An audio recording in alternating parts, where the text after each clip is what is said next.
ఐగుప్తు దేశంలో చీకటి కమ్ముకున్నటువంటిది కాదు, యుద్ధములు జరిగినప్పుడు లేచినటువంటి పొగ వంటిది కాదు, యేసుక్రీస్తు కలువరి శిలువలో మరణించినప్పుడు వచ్చినటువంటి గాఢాంధకారమైనటువంటి చీకటి వంటిది కూడా కాదు. ఇది ఎట్లాగ జరిగిందయ్యా అంటే ఒక్కసారి మనం శూన్యంలోనికి వెళదాం.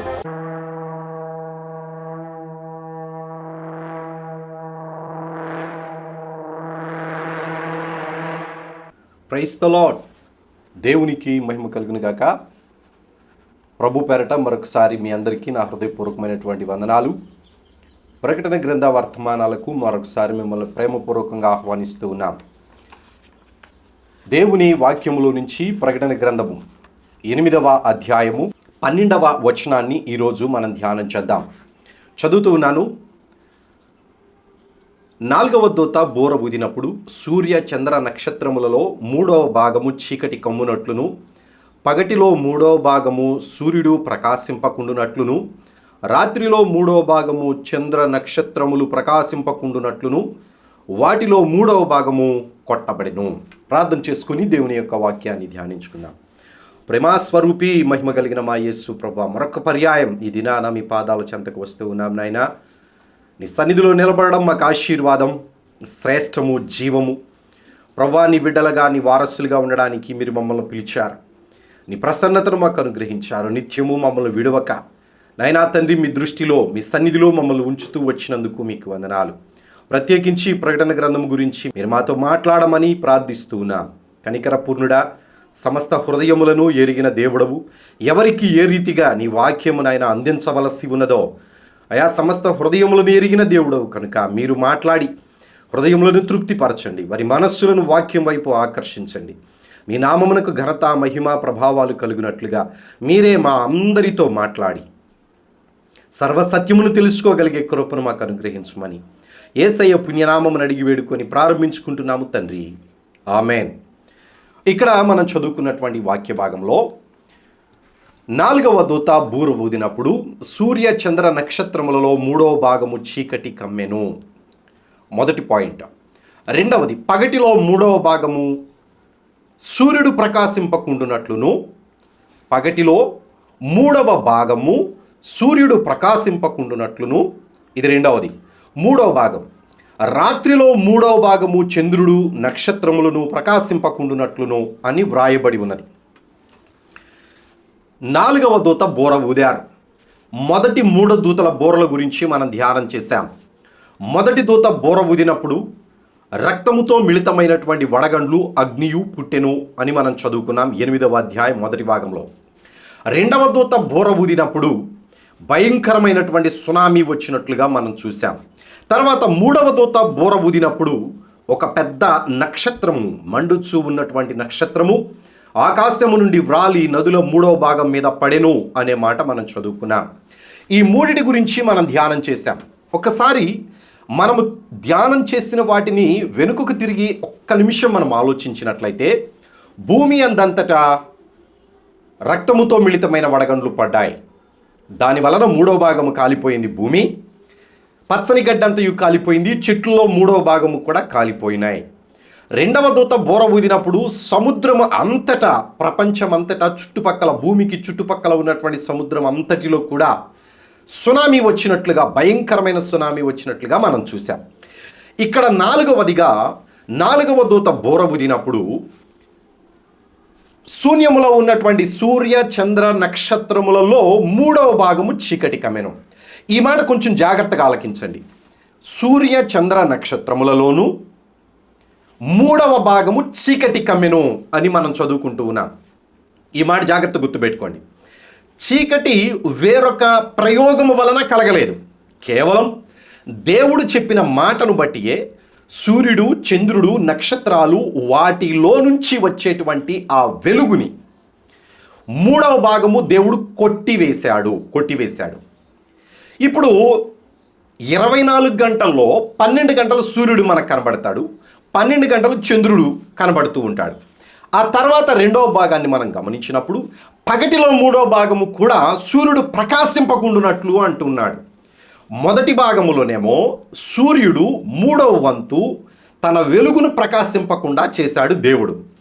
రెండవ భాగములో సూర్యుడు పగటిలో మూడవ భాగము కనబడకుండా చేశాడు. అంటే సూర్యుని యొక్క వెలుగు తగ్గిపోయింది, మూడవ వంతు కొట్టివేయబడింది.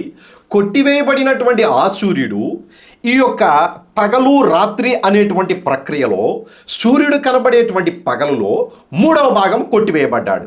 నా మాటలు జాగ్రత్తగా ఆలకించండి. మొదటి భాగంలోనేమో మూడవ వంతు సూర్యుడు కాంతిహీనమైపోయాడు, నక్షత్రాలు కాంతిహీనమైపోయినాయి, చంద్రుడు కాంతిహీనమైపోయాడు, వాటి యొక్క ప్రభావము, వాటి యొక్క వెలుగు తగ్గిపోయింది. ఇక పగటిలో మూడవ భాగంలో సూర్యుడు కనబడకుండా వెళ్ళిపోయాడు. పగటిలో మూడవ భాగము సూర్యుడు ప్రకాశింపకుండునట్ల, అసలు కనబడకుండా, అసలు ప్రకాశించడమే లేదు. ఒక వంతు మూడో వంతు కాదండి, ఇక్కడ స్పష్టంగా రాశాడు పగటిలో మూడవ భాగము. పగటిలో అంటే 12 గంటల్లో మూడవ భాగము సూర్యుడు కనబడకుండా వెళ్ళిపోయాడు. పగలు ఎన్ని గంటలు? మనకు 12 గంటలు ఉంటుంది. 12 గంటలను మూడవ వంతు మనం లెక్కేసినట్లయితే 4 గంటలు. 4 గంటలు సూర్యుడు కనబడకుండా వెళ్ళిపోయాడు. అంటే అప్పుడు పగలు ఎన్ని గంటలు అయిపోయింది? 8 గంటలు మాత్రమే ఉన్నది. వివరంగా క్షుణ్ణంగా వచనాన్ని పరిశీలన చేయండి. ఇక మూడవ భాగానికి వచ్చినట్లయితే రాత్రిలో మూడవ భాగము చంద్రుడు నక్షత్రములు ప్రకాశింపకుండునట్లు వాటిలో మూడవ భాగము కొట్టివేయబడెను. మొదటి భాగంలోనేమో చంద్రుడు నక్షత్రాలు మూడవ వంతు కాంతిహీనమైపోయారు. కాంతిహీనమవడం వేరు, రాత్రిలో మూడవ భాగం కనబడకపోవడం వేరు. వెలుగును తగ్గించుకున్నాయి మొదటి భాగంలో. రెండవ భాగంలోనేమో సూర్యుడు మూడవ వంతు పగలిలో కనబడకుండా వెళ్ళిపోయాడు, అనగా 8 గంటలు మాత్రమే పగలు ఉంటూ ఉన్నది. ఇక రాత్రిపూట ఉన్నటువంటి ఈ యొక్క 12 గంటల్లో రాత్రిలో వచ్చేటువంటి చంద్రుడు మూడవ వంతు కనబడకుండా వెళ్ళిపోయాడు, నక్షత్రాలు కనబడకుండా వెళ్ళిపోయినాయి. చూడండి, ఇక్కడ అదే అంటున్నాడు, రాత్రిలో మూడవ భాగము చంద్ర నక్షత్రములు ప్రకాశింపకుండునట్లు, అసలు ప్రకాశించడమే లేదు. ఒకసారి మనసును క్షుణ్ణంగా ధ్యానంగా స్థిరముగా నిలబెట్టి ఈ వచనాన్ని పరీక్ష చేయండి, పరిశీలన చేయండి, ధ్యానం చేయండి. దేవుని యొక్క వాక్యంలో దేవుడు పలికిన ప్రతి మాట కూడా చాలా గూఢార్థమైనటువంటిదిగా మనకు కనబడుతూ ఉన్నది. మొదట మాటలోనేమో ప్రకృతిలో ఉన్నటువంటి వెలుగునిచ్చే ప్రతీదీ కూడా మూడవ వంతు వెలుగును కోల్పోయినాయి. తర్వాత సూర్యుడు పగటిలో మూడవ భాగం కనబడకుండా పోయాడు, 8 గంటలు మాత్రమే కనబడుతూ ఉన్నాడు. తర్వాత చంద్రుడు వచ్చేసేటప్పటికి రాత్రి జాములలో అనగా 12 గంటలలో మూడవ వంతు అనగా మరల 4 గంటలు చంద్రుడు నక్షత్రాలు కనబడకుండా వెళ్ళిపోయినాయి. సూర్యుడు చంద్రుడు నక్షత్రాలు కనబడకపోతే ఇక మిగిలేదేంటండి? చీకటి. మొదటి ఆది కాండంలో చీకటి కమ్మి ఉండగా దేవుడు వెలుగును కలిగించాడు.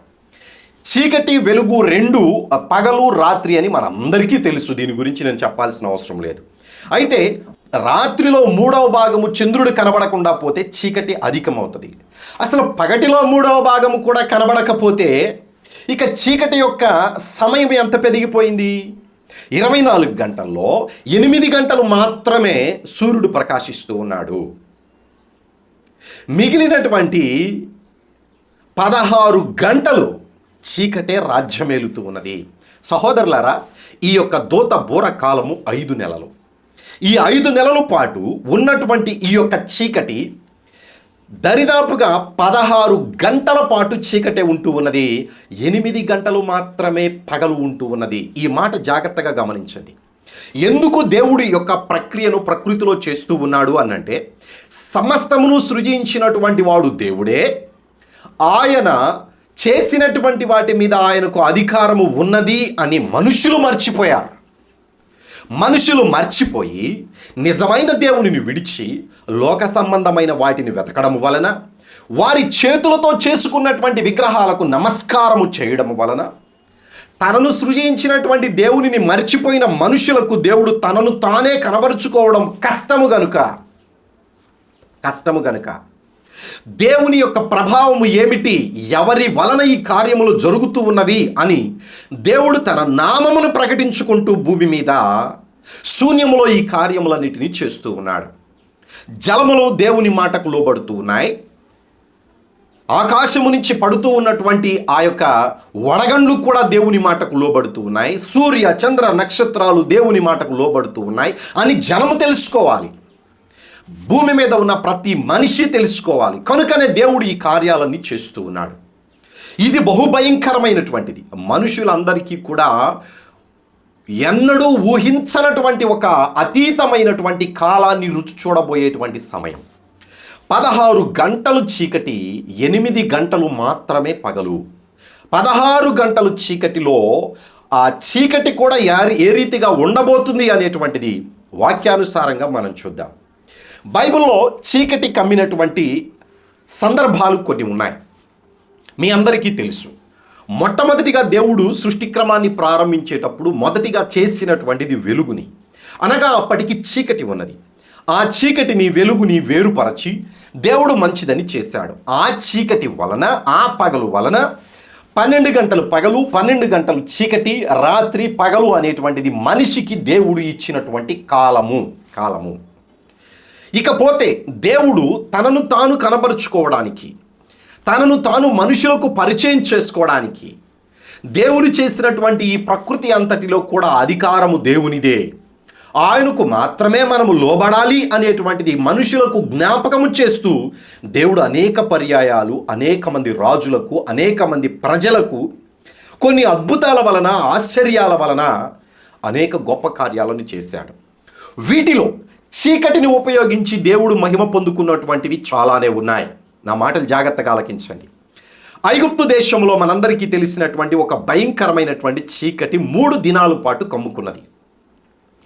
మోషే ఐగుప్తు దేశంలో ఇశ్రాయేలీయులను కానాను దేశం నడిపించడానికి ఫరోతో పాటు మాట్లాడుతూ ఉన్నాడు.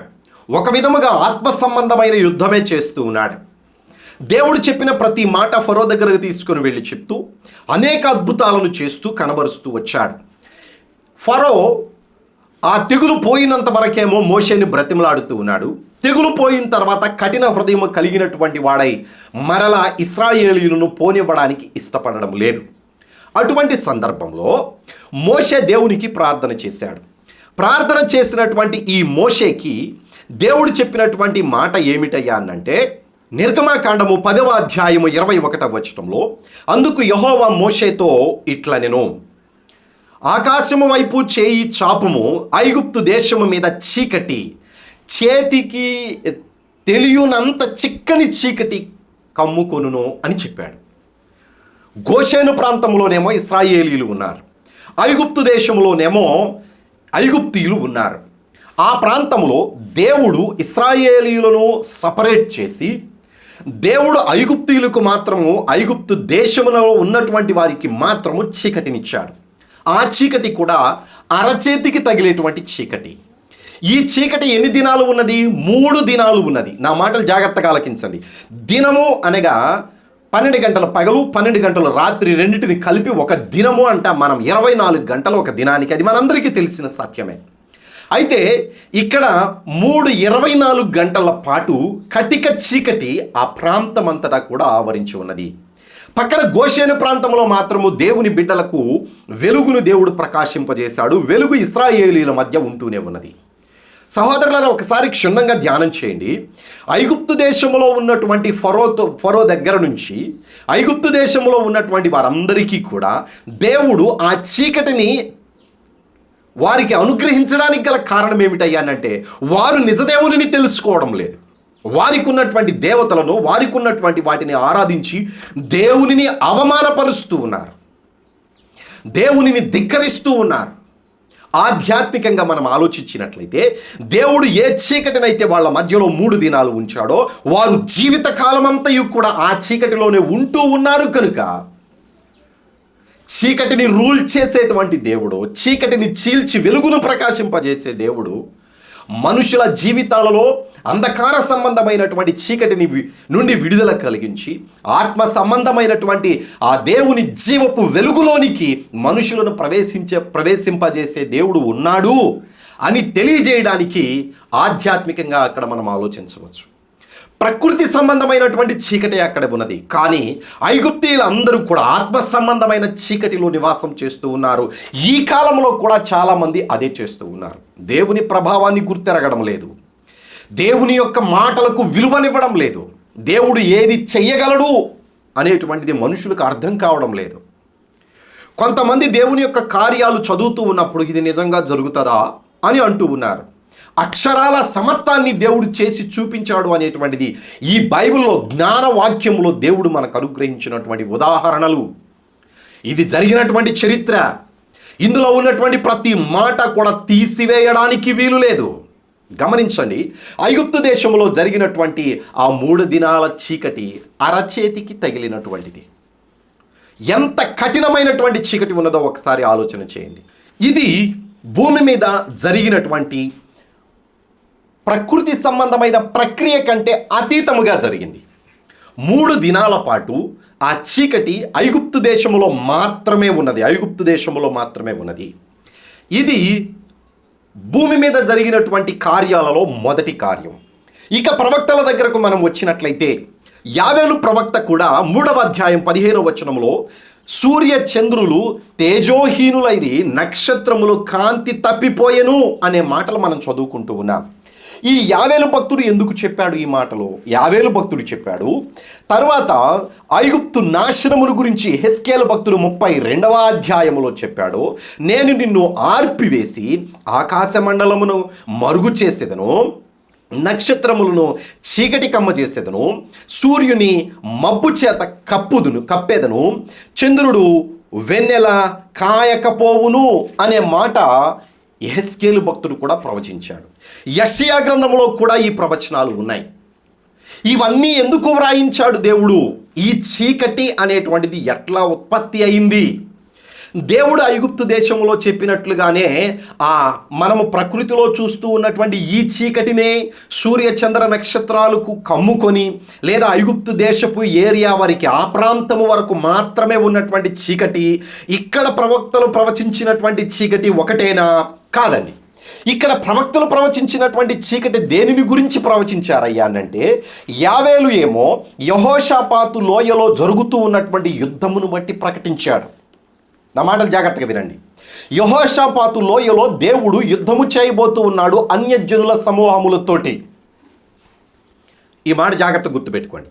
తర్వాత రెండవది, యెహెజ్కేలు గ్రంథములో కూడా ఐగుప్తు దేశమును గురించి, దేవుడు దాని సర్వనాశనమును గురించి ఇక్కడ వ్రాయించాడు. ఇప్పుడు ప్రస్తుతానికి 2024వ సంవత్సరంలో ఐగుప్తు దేశం ఉన్నది, అది ఇంకా నాశనం అవ్వలేదు. అనగా యెహెజ్కేలు ప్రవచించినటువంటిది ప్రవచనము అని మనకు అర్థమవుతూ ఉన్నది. ఈ ప్రవచనమున కంటే ముందు ఐగుప్తు దేశాన్ని శుభ్రంగా దోచుకొని పోయినటువంటి వాడు ఒకడున్నాడు. దానియేలు గ్రంథంలో అతన్ని నీచుడు అని మనం పిలుస్తాము. అతనినే బైబిల్లో ప్రకటన గ్రంథంలో వాడిని నీచుడని మాత్రమే కాదు, క్రీస్తు విరోధి అని మనం పిలిచాము, ధర్మ విరోధి అని పిలిచాము, నియంత అని మనం పిలిచాము, సాతాను ప్రతినిధి అని పిలిచాము. అనేక రకాల పేర్లు వాడికి ఉన్నాయి. అయితే ఇక్కడ యెహెజ్కేలు గారు ప్రవచించినటువంటి ఈ ఐగుప్తు దేశమును గురించి, అది సంపూర్ణముగా పూర్తిగా నాశనం చేస్తాను అని దేవుడే ఈ ప్రవక్త ద్వారా ప్రకటించాడు. ఈ ప్రక్రియ ఎప్పుడు జరుగుతుంది? మీరు చాలా జాగ్రత్తగా గమనించండి.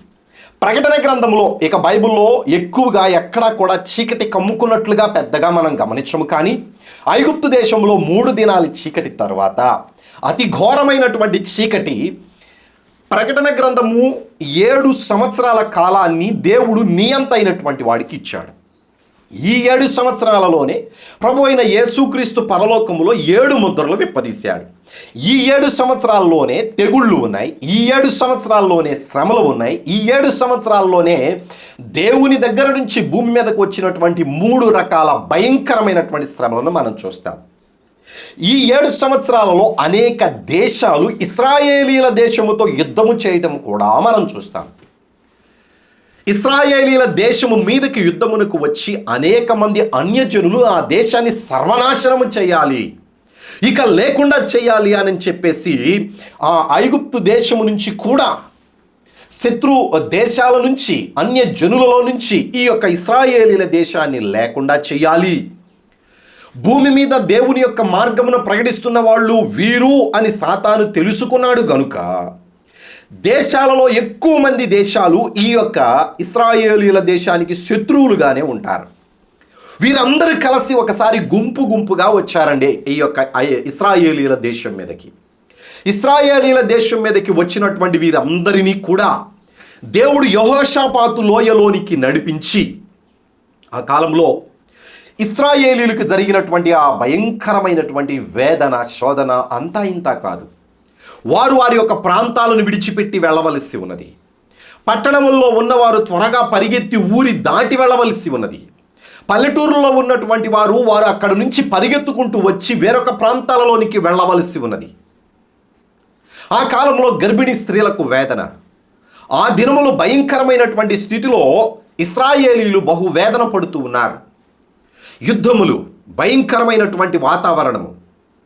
ఇంతకుముందు యుద్ధముల వలన ఎక్కడా కూడా చీకటి కమ్మినట్లుగా మనం చూడలేదు. ఇక్కడ చీకటి కమ్మడానికి గల కారణం ఏమిటయ్యా అంటే వారు వాడేటువంటి ఆయుధాలు కత్తులో, గొడ్డంలో, లేకపోతే ఈటలో ఇవి కాదు. బాంబులు వాడబోతూ ఉన్నారు, అణు ఆయుధాలను వాడబోతూ ఉన్నారు. భయంకరమైనటువంటి మంట పుట్టించేటువంటి ఆయుధాలను, బాంబులను వాళ్ళు ప్రయోగించబోతూ ఉన్నారు. కనుక అటువంటి స్థితిలో ఆ భయంకరమైనటువంటి యుద్ధంలో ఇశ్రాయేలీలందరూ కూడా ఆ ప్రాంతాన్ని విడిచిపెట్టి వెళ్ళవలసి ఉన్నది. ఎప్పటి వరకు ఇది జరుగుతుందయ్యా అనంటే అన్యజనుల యొక్క లెక్క సంపూర్ణమయ్యేటంత వరకు కూడా ఈ ప్రక్రియలో ఇశ్రాయేలీలు ఉండవలసిందే. అందుకనే ప్రభువైన యేసుక్రీస్తు ఇశ్రాయేలీల గురించి ప్రార్థన చేయమని అనేక పర్యాయాలు దేవుని బిడ్డలైనటువంటి వారికి హెచ్చరిక చేశాడు. నా మాటలు జాగ్రత్తగా ఆలకించండి. దేవుని యొక్క వాక్యములో మనము గమనించినప్పుడు ఇశ్రాయేలీలు పారిపోతున్నారు అనంటే అది వారి చేతగానితనము కాదండి. వారిలో మిఖాయేలు దూత ఉన్నాడు. కానీ వాళ్ళని ఎందుకు దేవుడు ఆ ప్రాంతం నుంచి మరలా తిరిగి వేరు ప్రాంతాలకు వెళ్ళడానికి దేవుడు పర్మిషన్ ఇచ్చాడయ్యా అనంటే అన్యజనుల యొక్క ప్రవేశము సంపూర్ణం అవ్వాలి. అన్యజనుల యొక్క ప్రవేశము సంపూర్ణమయ్యేటంత వరకు కూడా వారు ఆ వేదన పడవలసిందే, ఆ శోధనను అనుభవించవలసిందే. సహోదరులారా, మనందరి కోసము దేవుడు ఎంత ప్రేమ కలిగి ఉన్నాడో చూడండి. ఇకపోతే 7 సంవత్సరాల చివరి భాగంలో హర్మెగిద్దోన్ అనేటువంటి యుద్ధము జరుగుతుంది. ఈ హర్మెగిద్దోన్ అనేటువంటి యుద్ధములో అనేక దేశాల నుంచి, ఎక్కువగా శత్రువులుగా, ఇశ్రాయేలీలకు శత్రువులుగా ఉన్నటువంటి దేశాల నుంచి అనేక మంది రాజులు, సైన్యము వచ్చినప్పుడు యెహోవా సియోనులో నివాసము చేసి ఆ సియోనులో నుండి, యెరూషలేములో నుండి యెహోవా స్వరము వినిపిస్తూ, యెహోవా స్వరము దేవుని నోటి మాట, వాక్యము, ఆ వాక్యమే ప్రభువైన యేసుక్రీస్తు. ఆ యేసుక్రీస్తే ఇశ్రాయేలీల దేశములో సియోను కొండ మీద ఆయన పాదము మోపబోతూ ఉన్నాడు. అనగా ఆ యొక్క యెరూషలేములో ఆయన నివాసము చేయబోతూ ఉన్నాడు. అక్కడ నుండి 1000 ఏళ్ల పరిపాలన చేయడానికి రాబోతూ ఉన్నాడు. దీనిని ఆగమనము అని మనం బైబిల్లో చూస్తాం. అపోస్తలుడైనటువంటి పౌలు దాని గురించే మాట్లాడారు. ప్రకటన గ్రంథంలో కూడా ఆయన వచ్చి 1000 ఏళ్ళు పరిపాలన చేస్తాడు అనేటువంటి మాటను మనం చదువుకుంటూ ఉన్నాం. ఈ రాకడలో భయంకరమైనటువంటి యుద్ధము సంభవించబోతూ ఉన్నది.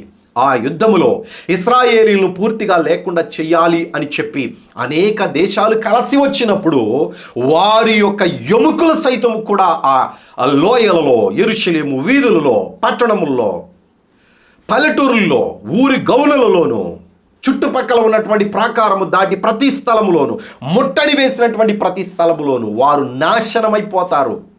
ఏ రీతిగా నాశనమైపోతారో ముందు మనం క్షుణ్ణంగా ఈ ప్రకటన గ్రంథంలో ధ్యానం చేస్తాం. ఆ రీతిగా దేవుడు వాళ్ళందరినీ కూడా నిర్మూలన చేసి శత్రువులను నాశనము చేసినప్పుడు లేచినటువంటి పొగ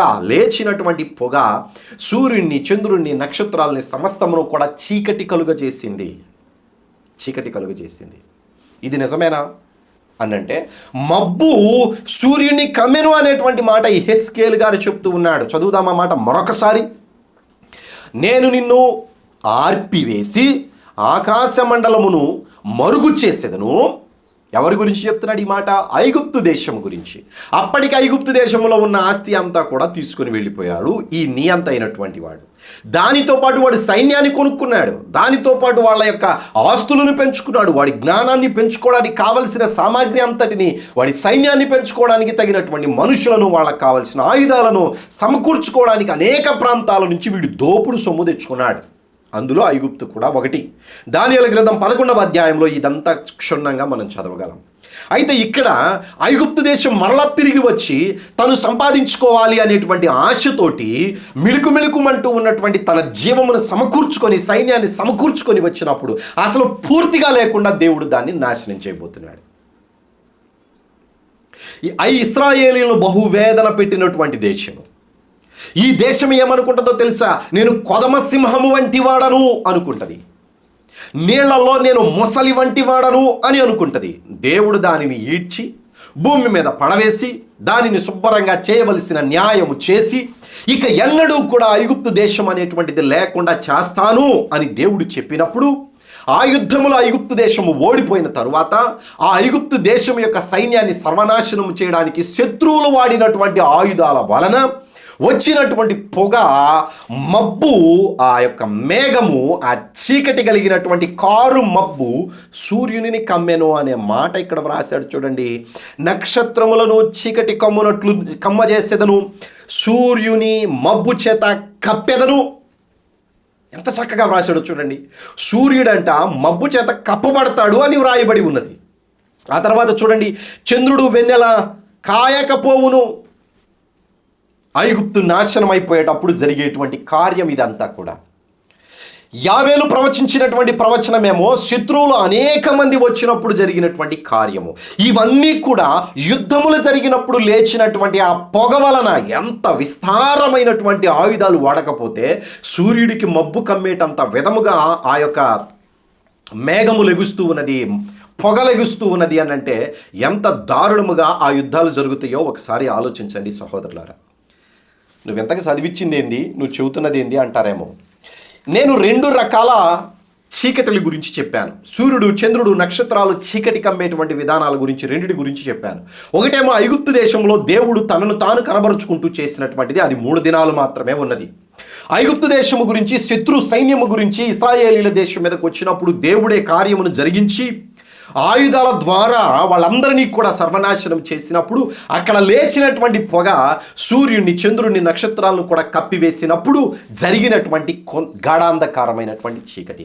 ఈ రెండింటిని తీసి పక్కన పెట్టి వేస్తే ఇక 3వది ఉన్నది. అదేమిటయ్యానంటే ప్రభువైన యేసుక్రీస్తు కలువరి శిలువలో బలియాగమైనప్పుడు ఆయన యావత్ ప్రపంచమంతటా ఉన్న ప్రతి మనిషి కోసము కూడా తన రక్తాన్ని చిందించినప్పుడు పాప ప్రక్షాళన కోసము దేవుడు మనుషులను ఎంతగానో ప్రేమించాడు కనుక ఆ ప్రేమను కనబరచడానికి, ఆ యొక్క పాపముల నుంచి వారిని విడిపించడానికి దేవుడు చిందించిన రక్తము వలన మనుషులకు విడుదల, విమోచన కలుగు చేయడానికి దేవుడు చేసిన కార్యము. ఆ శిలువలో ఆయన ఉదయం 9 గంటల నుంచి మధ్యాహ్నం దాటిన తర్వాత 3 గంటల వరకు ఉన్నారు. ఈ 3 గంటల వరకు అనగా 6 గంటల పాటు ప్రభు అయిన యేసుక్రీస్తు 3 మేకుల మధ్య వేలాడబడుతూ ఉండడానికి కారణము ఆయనలో ఉన్నటువంటి రక్తమంతయు కూడా పూర్తిగా ఆయన శరీరములో నుంచి బయటికి రావాలి. అది గ్రంథాలు చెప్పినటువంటి సత్యము. పంచగాయాల చేత ఆయన రక్తమంతయు కూడా ప్రోక్షించబడినప్పుడు ఆయన శరీరంలో నుంచి బయటికి వచ్చిన తర్వాత ఆయన ప్రాణము లేనివాడై శరీరకంగా మరణించినటువంటి వాడై పాతాళమునకు వెళ్ళును అనేటువంటి మాట బైబిల్లో మనం చదువుకుంటాం. ఆ రక్తమంతా కూడా వెళ్ళిపోవడానికి, ఆ రక్తమంతటిని కూడా ప్రోక్షించడానికి, మన పాపములను కడిగివేయడానికి ఆయన రక్తమును దారబోసాడే కానీ 3 మేకులు ఓడబిక్కోలేక కాదు, లేదా ఆయనకి శక్తి లేక కాదు, ఆ శిలువ మీద నుంచి దిగలేక కాదు. ప్రపంచమును నిర్మించినటువంటి వాడికి 3 మేకులు పెద్ద లెక్క కాదు. కానీ దేవుడు మన కోసమే ఆ కార్యాన్ని చేశాడు అని బుద్ధి కలిగి మనం ఆలోచించాలి, జ్ఞానము కలిగి ఆలోచించాలి. పాపములో ఉన్నవాడు విర్రవీగి ఏమైనా మాట్లాడవచ్చు, కానీ జ్ఞానమును వెతికేటువంటి వారు, సత్య సంబంధులు, నీతిని అనుసరించి నడిచేవారు ఎందుకు ఆయన అంతగా ప్రయాసపడ్డాడో అని ఆలోచించడానికి దేవుడు మనస్సు మీకు అనుగ్రహించునుగాక. అయితే ఇక్కడ 3 గంటలు వరకు ఆయన సిలువలో ఉన్నప్పుడు మధ్యాహ్నము మొదలుకొని ఆయనను 9 గంటలు సిలువ వేశారు. మధ్యాహ్నం అనగా 12 గంటల అని మనం అనుకుందాం. 12 గంటల నుండి 3 గంటల వరకు ఆ యెరూషలేము ప్రాంతం అంతా కూడా గాఢాంధకారమైన చీకటి కమ్ముకున్నది. ఎందుకు దేవుడు ఆ యొక్క పరిస్థితిని, ఆ చీకటిని అక్కడ ఉంచాడయ్యా అంటే నీతి కోసము వచ్చినటువంటి నీతి న్యాయముల కోసం, దేవుని రాజ్య స్థాపన కోసం వచ్చినటువంటి ప్రభువైన యేసుక్రీస్తుని సిలువ వేసినప్పుడు ఆయన యొక్క మరణము మనుషులలో ఉన్న ప్రతి ఒక్క చీకటిని కూడా బయటికి తీసుకొని రావడానికే కార్యమును దేవుడు జరిగించాడు కనుక గాఢాంధకారము కమ్ముకున్నది. ఇది ఆత్మ సంబంధమైన అర్థం. కానీ శారీరకముగా కూడా 12 గంటల నుండి మధ్యాహ్నం నుండి 3 గంటల వరకు కూడా గాఢాంధకారము ఆ ప్రాంతమంతయు కూడా కమ్ముకొని ఉన్నది. ఇది మూడవది. ఇక ఇప్పుడు నేను చెప్పాలనుకున్నటువంటి మాట ఏమిటయ్యానంటే, ప్రకటన గ్రంథంలో ఇందాక మనం చదువుకున్నాం 8వ అధ్యాయంలో 3 మాటలను నేను మీకు ప్రస్తావనకు తీసుకొని వచ్చాను. ఇది ఐగుప్తు దేశంలో చీకటి కమ్ముకున్నటువంటిది కాదు, యుద్ధములు జరిగినప్పుడు లేచినటువంటి పొగ వంటిది కాదు, యేసుక్రీస్తు కలువరి శిలువలో మరణించినప్పుడు వచ్చినటువంటి గాఢాంధకారమైనటువంటి చీకటి వంటిది కూడా కాదు. ఇది ఎట్లాగ జరిగిందయ్యా అంటే, ఒక్కసారి మనం శూన్యంలోనికి వెళదాం. గతంలో నేను చెప్పిన జ్ఞాపకం ఉన్నది. కొన్ని చీకటి బిళాలు ఉన్నాయి. చీకటి బిళము అనగా శూన్యంలో కొన్ని బ్లాక్ హోల్స్ అంటాం. జిగ్యాస్టిక్ సూపర్ మ్యాసివ్ బ్లాక్ హోల్ అనేటువంటిది ఒకటి మన వాళ్ళు తెలుసుకున్నారు. అటువంటి బ్లాక్ హోల్స్ దరిదాపుగా కొన్ని వేలు లక్షల కోట్లలో ఈ శూన్యంలో తిరుగుతూనే ఉన్నాయి. ఈ జిగ్యాస్టిక్ సూపర్ మ్యాసివ్ బ్లాక్ హోల్ అనేటువంటిది మాత్రము భూమికి సమీపముగా ఉండి భూమిని తనలోనికి లాక్కోవడానికి భూమి చుట్టూ దగ్గరలో ఒక్క సెకను కూడా అది విడవకుండా భూమికి దగ్గరలోనే ఉంటూ ఉన్నది. ఈ బ్లాక్ హోల్ అనేటువంటిది మనం గమనించినప్పుడు భూమి తన యొక్క కక్షను మార్చుకుంటూ ఉన్నది. ఈ 7 సంవత్సరాల కాలములో అనగా ప్రభువైన యేసుక్రీస్తు 7వ ముద్రను విప్పదీసిన తరువాత 3 దూతల కాలములు అయిపోయిన తరువాత ఒక్కొక్క దూత కాలము 5 నెలలు. నా మాటలు జాగ్రత్తగా ఆలకించండి. ఈ 5 నెలలు ఒక్కొక్క దూత కాలము అనగా 15 నెలలు అయిపోయిన తర్వాత 16వ నెల నుండి 20వ నెల సంపూర్తి అయ్యేటంత వరకు ఈ భూమి తన యొక్క కక్షను మార్చుకొని ఈ చీకటి బిళము దగ్గరకు వెళుతూ ఉన్నట్లుగా మనం గమనించాలి. ఇది 2 రోజులు లేదు, 3 రోజులు లేదు, లేదా యుద్ధము జరిగినప్పుడు వచ్చినటువంటి ఆ గాఢాంధకారము కాదండి. భూమి చీకటి బిళములోనికి వెళుతూ ఆ చీకటిని స్వతంత్రించుకున్నందువలన సూర్యుడికి భూమికి మధ్య ఉన్న గ్యాప్ పెరిగిపోవడం వలన నక్షత్రముల యొక్క కాంతి, సూర్యుని యొక్క కాంతి, చంద్రుని యొక్క కాంతి ఆ చీకటి బిళములోనికి వెళ్ళినటువంటి ఆ భూమికి 3వ వంతు తగ్గిపోయింది. నా మాటలు జాగ్రత్తగా ఆలకించండి. చీకటి బిళములోనికి ఆ బ్లాక్ హోల్లోనికి వెళుతూ ఉన్నటువంటి ఆ యొక్క భూమికి సూర్యుని వెలుగు, నక్షత్రముల వెలుగు, చంద్రుడి వెలుగు 3వ వంతు కనబడకుండా పోయింది. 3 వంతుల ఆ యొక్క వెలుగుని భూమి కోల్పోయింది. ఆ కోల్పోయినటువంటి ఆ వెలుగునే ఇక్కడ 8వ అధ్యాయంలో, ప్రకటన గ్రంథం 8వ అధ్యాయంలో 12వ వచనంలో మనం చదువుకుంటూ ఉన్నాం. 4వ దూత బోరబూదినప్పుడు సూర్య చంద్ర నక్షత్రములలో 3వ భాగము చీకటి కమ్మునట్లు, సూర్యుల్లోను చంద్రుల్లోను నక్షత్రముల్లోనూ 3వ వంతు చీకటి కమ్ముతుంది. అనగా భూమి తన యొక్క కక్షను మార్చుకొని ఆ బ్లాక్ హోల్స్లోనికి వెళుతూ ఉండగా ఆ వెలుగు భూమి పొందుకోవడం తగ్గిపోయింది. 1/3వ వంతు కోల్పోయింది. ఇంకా తర్వాత ఏమంటున్నాడయ్యా అనంటే, పగటిలో 3వ భాగము సూర్యుడు ప్రకాశింపకుండునట్లు. ఇది బహు భయంకరమైనటువంటిది. ఇప్పుడు బ్లాక్ హోల్స్లోనికి వెళ్ళినటువంటి ఈ భూమి, దరిదాపుగా బ్లాక్ హోల్స్ దగ్గరకు వెళ్ళినటువంటి ఈ భూమికి సూర్యుని నుంచి వచ్చేటువంటి ఆ వెలుగు తక్కువైపోయింది. అంత మాత్రమే కాదు, 12 గంటలు కనబడవలసినటువంటి ఈ యొక్క సూర్యుడు 8 గంటలు మాత్రమే కనబడుతూ ఉన్నాడు. కొంచెం జ్ఞానం కలిగి ఆలోచించండి. 8 గంటలు మాత్రమే కనబడుతూ ఉన్నాడు. అంటే ఈ భూమి పూర్తిగా చీకటిలోనికి వెళ్ళిపోతూ ఉన్నది. 24 గంటల్లో 16 గంటల పాటు చీకటిలోనే ఉంటూ ఉన్నది.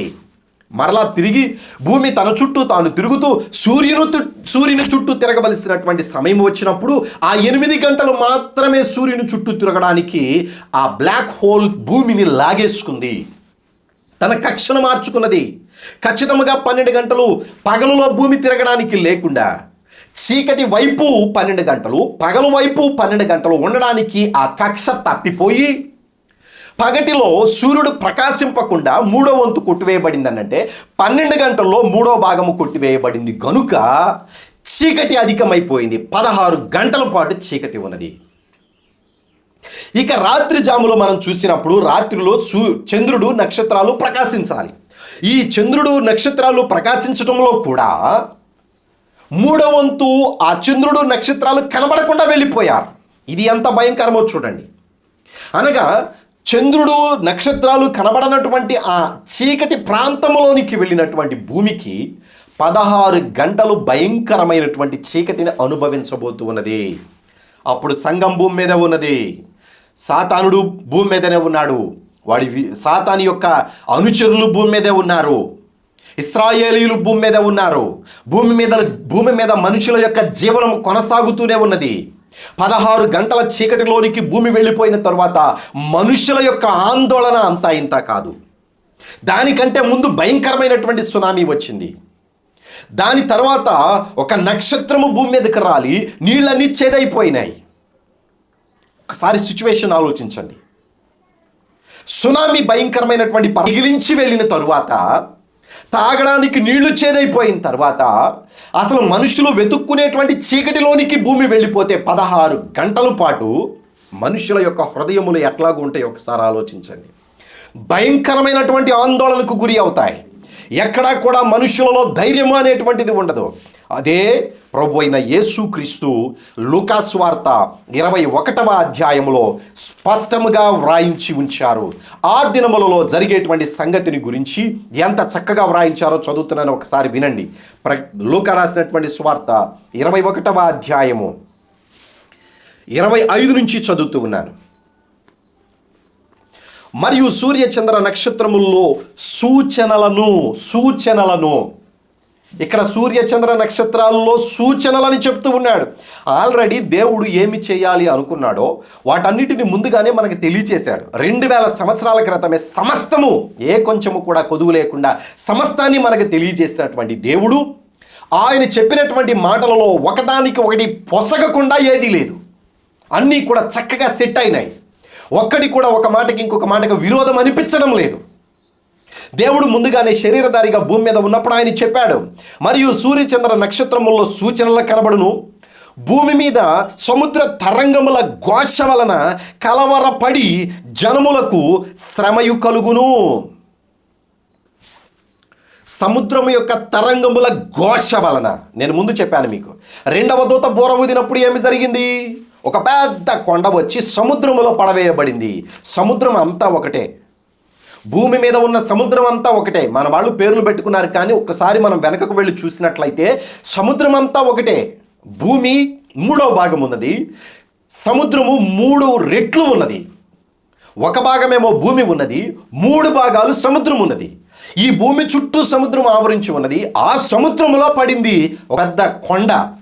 ఆ కొండ పడినప్పుడు జలములన్నీ కూడా తొలుకు తరంగముల వలె వచ్చి ఎక్కడెక్కడైతే భూమి సముద్రమునకు తాకి ఉన్నదో ఆ ప్రాంతం అంతటిని కూడా భయంకరమైనటువంటి శ్రమకు లోను చేసి మనుషుల్లో అనేక మంది చనిపోయి, చేపల్లో 3వ భాగం చనిపోయి, ఓడల్లో 3వ భాగం నాశనమైపోయినందువలన మనుషులలో అనేకులకు ధైర్యము చెడిపోయింది, గుండె బలహీనమైపోయింది. గొప్ప గొప్ప వాళ్ళు సైతం కూడా కదిలిపోయారు. భయంకరమైనటువంటి వేదనలోనికి వెళ్ళిపోయారు. ఏమి జరుగుతుంది, ఏమి చెయ్యాలి, ఏ రీతిగా మనము బ్రతకాలి అని ఆ దినములన్న మనుషులు శ్రమలకు లోనవుతారు అని చెప్పేసి ఇక్కడ వ్రాయబడి ఉన్నది. ఇంకో మాట కూడా చదువుతున్నా చూడండి, 26వ వచనము. ఆకాశమందల శక్తులు కదిలింపబడును గనుక మీదకి రాబోవచ్చు ఉన్న వాటి విషయమై భయము కలిగి మనుషులు ఎదురు చూచుచు ధైర్యము చెడి కూలుదురు. చక్కగా వ్రాయబడి ఉన్నది భూమి మీద జరగబోయే సంగతులు ఏమిటో. ఈ యొక్క బూరల కాలంలో అవన్నీ కూడా ఒక్కొక్కటి క్రమముగా జరుగుతూ వచ్చినాయి. యేసుక్రీస్తు వాటి గురించి స్పష్టంగా తెలియచేసి వ్రాయించి ఉంచాడు. అవి ఒక్కటి కూడా తప్పిపోకుండా జరుగుతూ ఉన్నాయి. ఆ కాలమున భయంకరమైన వేదనలకు గురి అవుతారు. ఒక పక్కనేమో యుద్ధాలు జరుగుతూ ఉంటాయి, మరొక పక్కనేమో సముద్రములో నుంచి వచ్చినటువంటి తరంగముల వలన వేదనలు కలుగుతాయి, మరొక పక్కనేమో ఈ యొక్క భూమి తన కక్షను మార్చుకొని చీకటి బెళములోనికి వెళ్ళిపోయినందువలన 16 గంటల పాటు చీకటి. ఈ చీకటి కూడా ఎట్లా ఉంటుంది అంటే, ఇశ్రాయేలీయులు ఐగుప్తు దేశంలో నివాసం చేశారు. ఐగుప్తు దేశంలో నివాసము చేసినటువంటి ఇశ్రాయేలీయుల పక్షమున దేవుడు దిగివచ్చి దేవుడు చేసినటువంటి కార్యములలో ఐగుప్తీయులకు రుచి చూపించినటువంటి ఆ 3 దినాల చీకటిలో అరచేతికి చీకటి తగిలింది. అరచేతికి చీకటి తగిలినటువంటి ఆ చీకటిని చూసి ఐగుప్తు దేశం అంతా బెంబేలెత్తికపోతే, ఇక భూమి మీద ఉన్న ప్రతి దేశము కూడా, ప్రతి మనిషి కూడా, ప్రతి సృష్టము కూడా చీకటి బెళములోనికి వెళ్ళిపోతూ ఉండగా అది ఎంత భయంకరంగా ఉంటుందో ఒకసారి ఆలోచించండి. ఇది అరచేతికి తగిలే చీకటి కంటే ఇంకా అత్యధికముగా ఉండబోయే చీకటి. 8 గంటల పగలు ఉంటుంది, 16 గంటల చీకటి ఉంటుంది. ఈ 16 గంటల్లో 8 గంటల పాటు మరలా చంద్రుడు నక్షత్రాలు ప్రకాశించరు. అనగా ఆ 8 గంటల పాటు ఉండేటువంటి చీకటి బహుభయంకరమైనటువంటి చీకటి, మనుషులు గుర్తుపట్టలేనటువంటిది, ఒక్కొక్క మనిషి ఇంకొక మనిషిని పోల్చుకోలేనటువంటిది. అంత కఠినమైనటువంటి చీకటి 5 నెలల పాటు ఉండబోతూ ఉన్నది. సహోదరులారా, నా మాటలు జాగ్రత్తగా ఆలకించండి. ప్రకటన గ్రంథము అక్షరాల జరగబోయేటువంటిది. ఈ ప్రకటన గ్రంథములో ఉన్నటువంటి ప్రతి వచనము, ప్రతి మాట, ప్రతి అక్షరము కూడా దేవుడు తన ఉద్దేశమును బట్టి, తను చేయబోతున్నటువంటి ప్రక్రియను బట్టి వ్రాయించినటువంటిది. ఈ 5 నెలల పాటు ఖచ్చితంగా భూమి చీకటి బెళములోనికి వెళ్ళిపోతూ ఉన్నది. కానీ 5 నెలల తరువాత దేవుడు దానిని మరలా తిరిగి తీసుకుని వచ్చి పగలు 12 గంటలుగాను, రాత్రి 12 గంటలుగాను ఉంచడానికి దేవుడు చేసేటువంటి కార్యము కూడా బైబిల్లో వ్రాయబడి ఉన్నది. దీని వలన మనుషులు ఏమవ్వబోతూ ఉన్నారయ్యానంటే ఆందోళన చెంది, భయపడిపోయి, హృదయాలు అదిరిపోయి, బెంబేలెత్తిపోతూ, ఏడుస్తూ, కొంతమందికి తిండి ఉండదు, కొంతమందికి నివాసం ఉండదు. యుద్ధాల వలన కూలిపోయినటువంటి బిల్డింగులు, ఇప్పుడు ఉన్నటువంటి ఇశ్రాయేలీలకు జరుగుతున్నటువంటి యుద్ధాలను మనం చూసినట్లయితే ప్రతి దేశము కాలు దువ్వి వస్తూ ఉన్నది. ఎన్ని యుద్ధాలు వచ్చినా కానీ వారిలో ఉన్నవాడు, దేవుడు యుద్ధాభ్యాసము చేసినటువంటి మిఖాయేలు దూత వారి మధ్యలో ఇప్పుడు ఈ కాలంలో నివాసము చేస్తూ ఉన్నాడు కనుక వారిని జయించడం అసాధ్యం. ప్రపంచంలో ఉన్నటువంటి ఇశ్రాయేలీల శత్రు దేశాలన్నీ కూడా కలిసి వచ్చినప్పుడు దేవుడు చేసే కార్యం యావేలు గ్రంథంలోనూ, యెహెజ్కేలు గ్రంథంలోనూ మనం చదువుకున్నాం. అది హర్మెగిద్దోన్ అనేటువంటి యుద్ధము. ఆ హర్మెగిద్దోన్ అనేటువంటి యుద్ధములో శత్రు దేశాలన్నిటినీ కూడా దేవుడు రూపు మాపించి ఆ వచ్చినటువంటి పొగ వలన సూర్యుడికి మబ్బు కమ్మినట్లుగా ఆ పొగ లేచి నక్షత్రాలకు అంటునంతగా ఉన్నతమైనటువంటి ఎత్తులోనికి వెళ్ళిపోబోతూ ఉన్నది. ఆ తర్వాత మరలా దేవుడు ఈ 5 నెలల పాటు 5 నెలలు జరిగిన తరువాత మరలా తిరిగి భూమి 12 గంటలు పగలులోనికి, 12 గంటలు రాత్రిలోనికి వచ్చేటువంటి ఆ ప్రక్రియను దేవుడు ఏర్పాటు చేశాడు. దీని వలన ఏంటి ప్రయోజనం? ఒక మాట నేను చెప్పి ముగించడానికి ప్రయత్నం చేస్తాను. మనుషులలో ఉన్నటువంటి గర్వాన్ని బట్టి, మనుషులలో ఉన్నటువంటి అతి తెలివితేటలను బట్టి, మనుషులలో ఉన్నటువంటి అహంకారాన్ని బట్టి, మనుషులలో సాతానుగాడు పెట్టిన ఆలోచనలను బట్టి నిన్ను సృష్టించినటువంటి దేవుణ్ణి నువ్వు ధిక్కరిస్తూ ఉన్నావు. నిన్ను సృష్టించినటువంటి దేవునిని కూడా నువ్వెంత అనేటువంటి స్థాయికి మనుషులు ఎదిగారు. కాబట్టి దెబ్బలు వేసి మరి దేవుడు తనను తాను పరిచయం చేసుకుంటున్నాడు. మొదటిగా వడగండ్ల దెబ్బ పడింది ప్రకృతిలో. దేవుడు వాటి అన్నిటి వలన కూడా దేవుడు ఏమై ఉన్నాడు, ఎంత శక్తిమంతుడు అనేటువంటిది మనుషులకు రుచి చూపించబోతూ ఉన్నాడు. మొదటిగా ప్రపంచమంతా కూడా వడగండ్ల వర్షం పడింది. ఆ తరువాత భయంకరమైనటువంటి సునామీ వచ్చింది. ఆ తర్వాత నీళ్ళన్నీ చేదైపోయినాయి. ఇప్పుడు సూర్య చంద్ర నక్షత్రాలు కూడా తన కాంతిని కోల్పోయి భూమి చీకటి బెళములోనికి వెళుతూ ఉండగా మనుషులందరికీ కూడా వాళ్ళు మోకాళ్ళ మీద ఉండి దేవునిని స్తుతించవలసిన సమయము. కానీ కొందరు మూర్ఖులు ఇంకా ఉన్నారు, కొందరు గర్వము కలిగినటువంటి వాళ్ళు ఇంకా ఉన్నారు. ఇది ప్రకృతి సంబంధంగా జరిగింది అనేటువంటి వాళ్ళు ఉన్నారు. ఆ తర్వాత వచ్చేటువంటి శ్రమలలో భయంకరమైనటువంటి వేదనలు ఉన్నాయి. ఇది దేవుడు తనను తాను తెలియజేసుకోవడం. ఇశ్రాయేలీయులను ఐగుప్తు దేశం నుంచి పంపించడానికి దేవుడు ఒక మాట మోషేకి చెప్తూ ఉన్నాడు. నేను దేవుడినని ప్రజలు తెలుసుకున్నట్లు, ఫరో తెలుసుకున్నట్లు నేను కనబరుచుకుంటాను నా క్రియల ద్వారా. అదే ప్రపంచం అంతటా కూడా చేయబోతూ ఉన్నాడు దేవుడు. 7 సంవత్సరాలలో దేవుని యొక్క ప్రభావం ఎంతో, దేవుని యొక్క శక్తి ఏమిటో ప్రజలందరూ కూడా తెలుసుకోబోతూ ఉన్నారు. అదే ఈ 7 సంవత్సరాల్లో దేవుడు చేయబోతున్న కార్యం. నా మాటలు జాగ్రత్తగా ఆలకించండి. ఓకే అబ్బాయి, ఇంతవరకు బాగానే ఉంది. మరి విశ్వాసుల పరిస్థితి ఏమిటి? వాళ్ళు కూడా చీకటి బెళంలోనికి వెళ్ళవలసిందేనా? వాళ్ళు కూడా భూమి మీద ఉండవలసిందేనా? చాలామంది నన్ను ప్రశ్నించడానికి ప్రయత్నం చేస్తూ ఉన్నటువంటిది ఏమిటయ్యానంటే విశ్వాసులు ఉండరు అని. ఇది పదే నేను జ్ఞాపకం చేస్తూ వచ్చాను. ఐగుప్తు దేశంలో ఇశ్రాయేలీలు ఏ రీతిగా ఉన్నారో ఆ చీకటి కాలంలో వేరొక ప్రాంతంలో అదే రీతిగానే ఈ యావత్తు ప్రపంచమంతటా కూడా చీకటి బిళములోనికి భూమి వెళ్ళేటప్పుడు తన కక్షను మార్చుకొని 8 గంటల కఠినమైనటువంటి చీకటిలో ప్రయాణం చేయవలసినటువంటి భూమి, ఆ పరిస్థితిలో కూడా భూమి మీద విశ్వాసులు ఉన్నారు అనేటువంటిది నేను చెప్తున్న మాట. బైబిల్లో ఉన్నటువంటి సత్యం, నేను చెప్పేటువంటిది కాదు, బైబిల్లో ఉన్నటువంటి సత్యం. ఆ కాలంలోనే 2 సాక్షులు భూమి మీద ఉన్నారు. ఆ కాలంలోనే 2 సాక్షుల యొక్క ప్రభావం భూమి మీద కనబడుతుంది. గోషేను అనేటువంటి ప్రాంతం ఐగుప్తు దేశానికి సమీపంలోనే ఉన్నది. కానీ ఐగుప్తు దేశంలో చీకటి ఉన్నది, గోషేనులో వెలుగు ఉన్నది.